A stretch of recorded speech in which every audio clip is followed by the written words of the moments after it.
just some of the things I've said or the way that I've responded, and just, one time he squirted milk out of this little Horizon milk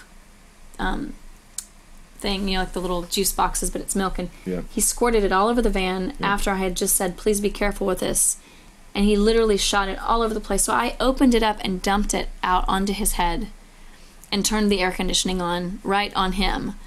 And so he's crying because he's got milk all over him. He's crying because he's cold.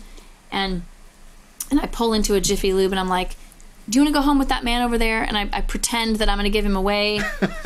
And so he cries the whole way home, and I end up putting him into a cold shower. And of course it turned warm, but the first few seconds it was cold. And he's screaming, and I was like, what is wrong with me? And I just completely overreacted.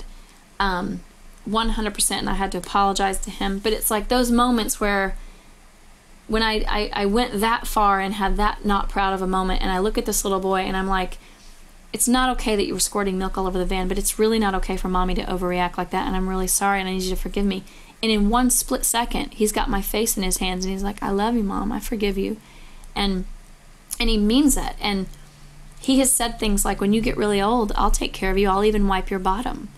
Like, he's said that before, and you're like, because he identifies elderly people sometimes need to wear diapers, and because he had a very, very old great-grandmother who needed some help like that, and so he identified that when you're really, really old, you might actually need to be taken care of as if you were a baby, but he wasn't even being funny. He was just so serious about it. He's like, I'll even wipe your bottom, Mom. And I was like, you know what? You probably would. And so I see God's love and God's forgiveness in him, and I at times when I'm literally pushed to my limit, and I've literally had to walk away from him to just count to 10 so I don't say or do something I regret, he's already coming after me and wanting to reconcile.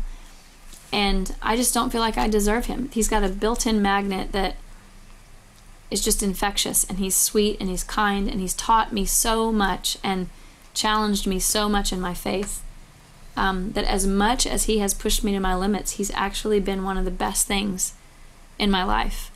And I feel like I actually know God better because of that little boy, because I've actually had to get on my knees more about him, of like, please help me to know how to steer him the right way. And because my first and my third are by nature a little more obedient than he can be, and they're not as risk-taking, and they're not as, but there's a sweetness in him.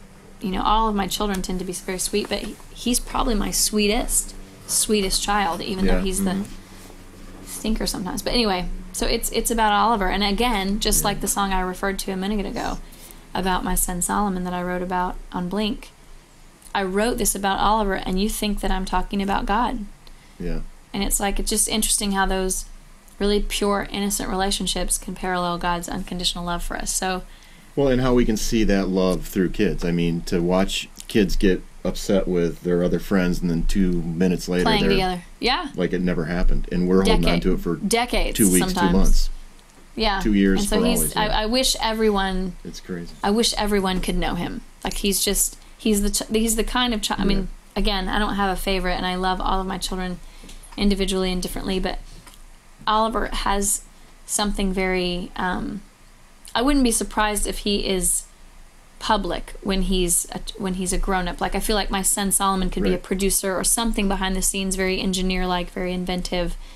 My daughter is a super caregiver and very comfortable socially, very, very talkative, very social butterfly, but not really craving the spotlight, whereas Oliver is very comfortable getting up in front of anyone and doing anything. And so I just feel like maybe God is going to use him to really, I don't know, really share the gospel in a certain kind of way that, he'll be able to say, I've done some stupid stuff, and God's protected me, and my mom had to pray for me a lot. But yeah, so that song is very precious to me. It's probably my favorite song overall on this whole record, just because it's about him and how much it does resemble God's and our relationship too. So